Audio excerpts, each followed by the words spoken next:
What if I told you that there was a language learning method that is effective, free, and doesn't require extensive studying? In this video, I want to explain how I, using that method, have studied English to fluency, Spanish to near fluency, and I'm currently studying Chinese using this method. So you can really apply it to every language out there.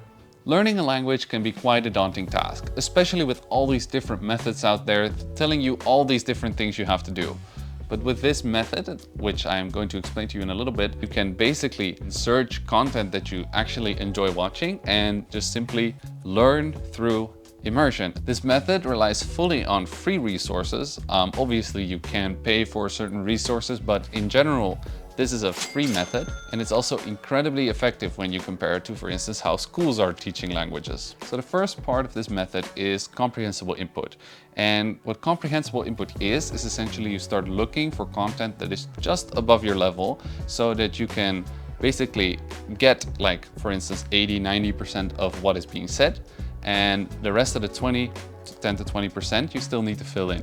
This makes it incredibly effective for acquiring new words because you understand the context, and therefore you can often find out the meaning of these words already, and otherwise you can look them up. So in that way, you start exposing yourself to the language and learn with the content that you watch. This can be, for instance, watching videos on YouTube in your target language, or watching movies with subtitles in the original language, or even reading a book, reading articles, reading the news in your target language. Obviously, the kind of content that you can watch in the context of comprehensible input will only go up as you learn more. So in the beginning, this obviously means that you have to look for more simple content, like maybe kids content, some kids show or something like that. But slowly but surely you can work your way up to, for instance, slice of life series, slice of life movies, and slowly but surely you will get to basically be able to enjoy all the content that is out there in that language. And I think that process of going up is super fulfilling, and it also makes it really tangible how you're progressing in the language. Now, I do think that a little bit of studying is still required, and I think this is mostly in the vocabulary part. So I personally use Anki.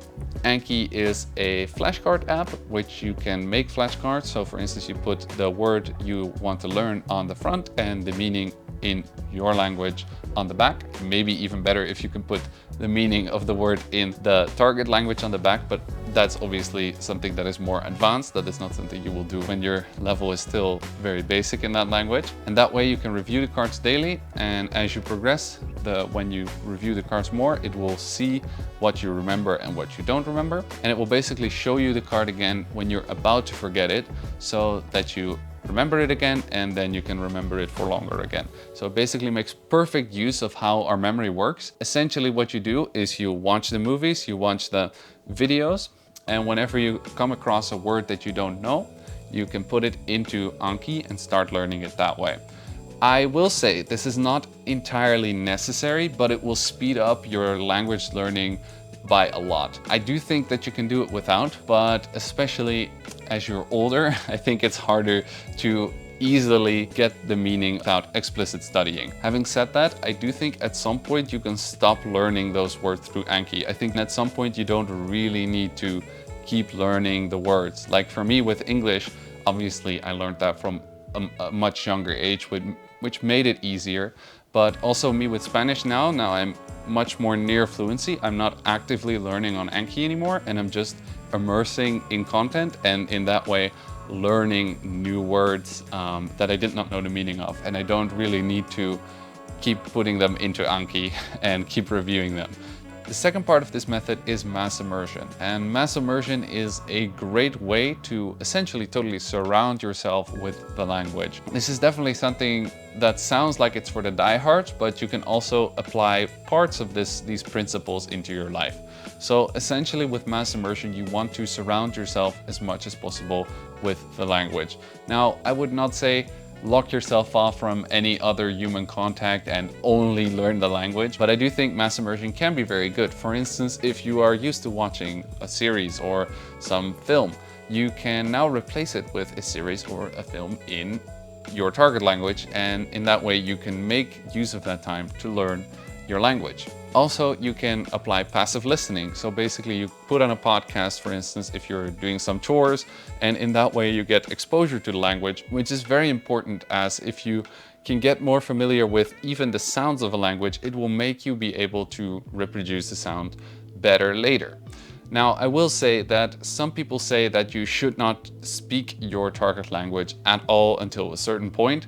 I would tend to agree with that, but I have to say that if you, for instance, can speak with a native, I think that is such a benefit that I really would not toss up the opportunity. Maybe it is of utmost importance if you want to get perfectly fluent, if you want to speak with a perfect accent, and it might require some fixing down the line if you already start outputting, if you just started learning the language. But I do think this perfectionism maybe overshoots the point a little bit. Yeah, maybe French people won't speak to you if you have a perfect accent, but I think for many countries even the opposite is the case, where they would love to talk to you if you've learned the language. But when it comes down to it, I think the most important part of language learning is vocabulary. So these two parts, comprehensible input and mass immersion, can all be very much accelerated by learning the words of a language. And I would definitely recommend Anki. As I said before, it's a free tool.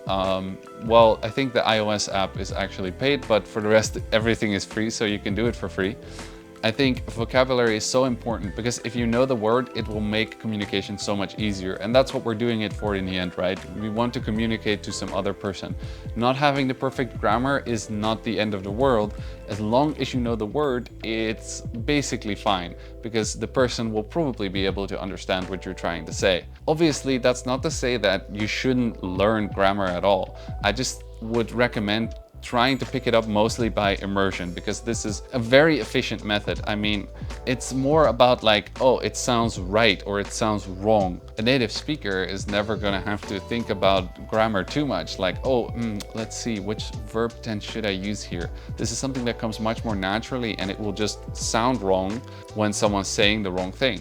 So essentially, I don't think you should worry too much about grammar, as it will come as you immerse yourself more into a certain language. So, some steps to implement this method. First, I would recommend learning the 1,000 most common words in your target language. And I know, studying isn't fun, but this is really the basis, and you're gonna need the first 1,000 words anyway. It's very important to start this already because it makes it much more easy to start watching content. It makes it easy to start reading content from the get-go. So I would recommend learning at least 1,000 words, and you could obviously scale this up to many more, but the 1,000 most common words are already encompassing a lot of what is being said. And while you might not be able to understand the full meaning, having that 1,000-word basis will help you a lot with consuming content, because you will already understand certain parts of what is being said.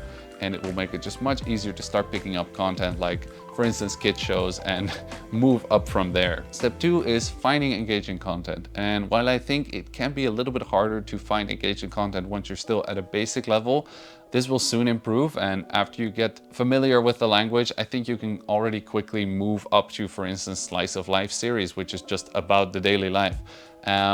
In that sense, you will be able to understand a lot more, and you can start really looking for the shows that you would like. There's a lot of resources online about what kind of shows you can, for instance, watch in certain target languages for the basics to really be covered. So I would definitely recommend looking around for that online. Then step 3 is just really be consistent, because it's just not worth studying 5 hours in one day and then not doing anything on the other days. It's much better to study half an hour every day, or even 15 minutes. I will say you need to spend time with your language. And I think this is something that people might often say that is not the case. Oh, with 15 minutes a day, you can learn a language. Yes, but it's gonna take a really long time if you're gonna do it like that. I would recommend, and this is especially the beauty of this method, you can really fill more time with your target language. For instance, if you're scrolling on TikTok every so often, just make a new TikTok account and make it fully tailored to the language that you want to learn.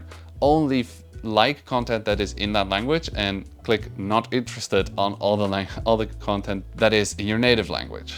It is very important to keep going every day, especially also with Anki. It makes it really easy to review words and not have too much of a burden reviewing those words if you do it every single day.